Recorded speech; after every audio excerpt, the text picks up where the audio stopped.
जैसे एक बेलपत्र, जैसे एक बेलपत्र, चाहे वो किसी भी अवस्था की हो, चाहे उस बेलपत्र का ये पत्ता आधा टूट गया हो, चाहे वो बेलपत्र का एक पत्ता भी पूरा टूट गया हो, चाहे वो बेलपत्र 2 पत्र की हो गई हो, चाहे वो बेलपत्र को कीड़ा खा गया हो, चाहे वो बेलपत्र खंडित हो गई हो, चाहे वो बेलपत्र किसी भी तरह की हो गई हो, चाहे वो बेलपत्र शंकर जी पे चढ़ी क्यों ना हो, चाहे वो बेलपत्र एक किताब में रखकर सूख गई हो, चाहे वो बेलपत्र के टुकड़े टुकड़े हो गए हो, चूरा चूरा हो गया हो, तो भी वो बेलपत्र मेरे शंकर भगवान स्वीकार कर लेते हैं।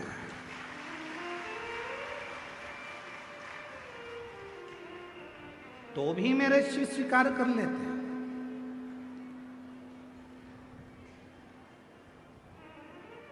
कभी अगर मौका लगेगा तो हम अपनी जिस गाड़ी से हम लोग आते जाते रहते हैं, उस गाड़ी में हम लोग एक किताब रखते हैं शिव जी की, वो एक किताब रखते हैं। उस किताब में बेलपत्र को, ऐसे बेलपत्र को हम लोग रख लेते हैं।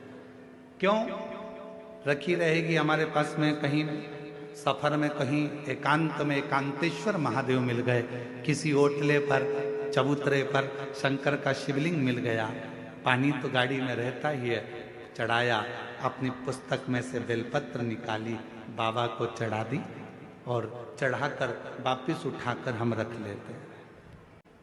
फिर आगे गए, फिर कोई एकांतेश्वर महादेव मिल गए, चढ़ा दिया, बेलपत्र निकाली, बाबा को चढ़ा दिया, स्वीकार कर। उस बेलपत्र में इतना बल उत्पन्न हो जाता है क्योंकि एकांतेश्वर महादेव में एकांत में शंकर भगवान बैठे हैं और आप उनकी आराधना कर कर वो बेलपत्र को चढ़ाकर स्वीकार कर कर जब औषधि के लिए लेकर आते हो तो बड़े से बड़े रोग पर भी वो बेलपत्र काम करना प्रारंभ कर। वो बेलपत्र, अब कई माताएं यहाँ पर आती हैं, कई माताएं हमारे पास में यहाँ पर आती हैं जिनका नाम हम पुकारते हैं, वो आती हैं, हम बेलपत्र देते हैं तो किसी किसी की बेलपत्र टूटी हुई रहती है, खंडित रहती है, तो माता कहती है तो खंडित है गुरुजी, दूसरी दे दो।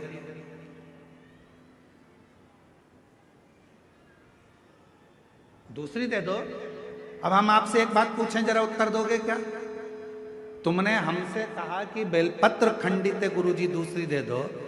तुम्हारे को बीपी है, ब्लड प्रेशर है, और तुम्हें डॉक्टर ने गोली दी है, ठीक है, समझना जरा बहुत अच्छे से, बीपी है, ब्लड प्रेशर है, एक गोली डॉक्टर ने दी है कि रोज खाना, और तुम्हारा पोता, तुम्हारा नाती उस गोली को तोड़ दिया, गोली के 2 टुकड़े कर दिए उस नाती ने। अब वो गोली 2 टुकड़े हो गए, 3 टुकड़े हो गए, तो क्या तुम वो गोली खाओगे तो असर नहीं करेगी क्या? बोलो तो जम के, करेगा ना? गोली तो असर करेगी, भले उसके 3 टुकड़े हो गए, 4 टुकड़े हो गए, 5 टुकड़े हो गए। जैसे बीपी की गोली के 10 टुकड़े भी हो जाएं तो भी अगर ब्लड प्रेशर गड़बड़ हो रहा है तो तुरंत मुंह में गोली रखी जाती है, ब्लड प्रेशर कंट्रोल में आ जाता है। शुगर कितनी भी हाई और ऊंची या नीची जा रही हो, शुगर की टेबलेट के कितने भी टुकड़े कर दो, वो शुगर की टेबलेट खाई, शुगर लेवल में आ जाती है। उसी तरह बेलपत्र चाहे कितने भी टुकड़े हो जाएं, पर बेलपत्र तो बेलपत्र अपना काम कर ही जाता है, वो बेलपत्र अपना काम करेगी। इसमें गुरुजी ये खंडित हो गई, गुरुजी तुमने तो मेरे को 2 पत्ती दी, गुरुजी इसमें से आधी पत्ती तो टूटी हुई थी, गुरुजी ऐसा। अरे बेलपत्र वो भी शिव महापुराण की, सारी दुनिया चाहती है कि ये बेलपत्र हमको मिल जाए, पर भगवान की कृपा से यदि भाग्य से तुम्हारे हाथ में आ गई है तो उससे जोरदार किस्मत वाले तुम हो नहीं सकते। फिर वो आधी मिले, 1 मिले, जितनी मिले उसको स्वीकृत करें।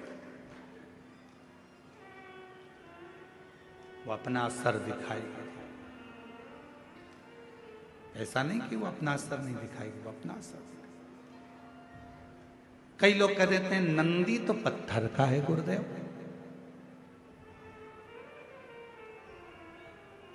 ये हम ही लोग तो विचार कर कर लोगों को सीख देते हैं कि नंदी पत्थर का है। ना ना ना ना, शिव जी के मंदिर में जो नंदी मंदिर के बाहर बैठा हुआ है, तुम्हारी भूल है जो तुम उसे पत्थर का मान रहे हो। उस नंदी के पास बैठकर कितना भी बड़ा दुख हो, थोड़ी देर उसके पास बैठकर अपने दुख को कहना प्रारंभ करना। 15 दिन इंतजार करना, 16वें दिन तुम्हारा दुख कटना प्रारंभ हो जाएगा। किसी से नहीं किया तुमने, ना अपने रिश्तेदार से, ना नातेदार से, ना कुटुंबी से, ना कबीले में, ना परिवार में, ना रिश्तेदारों से, ना अपनों से, किसी से अपना दुख नहीं कहा। केवल दुख कहा तो भगवान देवादिदेव महादेव के नंदी से कहा। और नंदी से तुमने तो कहा था पत्थर के नंदी से, फिर शिव जी तक बात कैसे पहुंची? दुख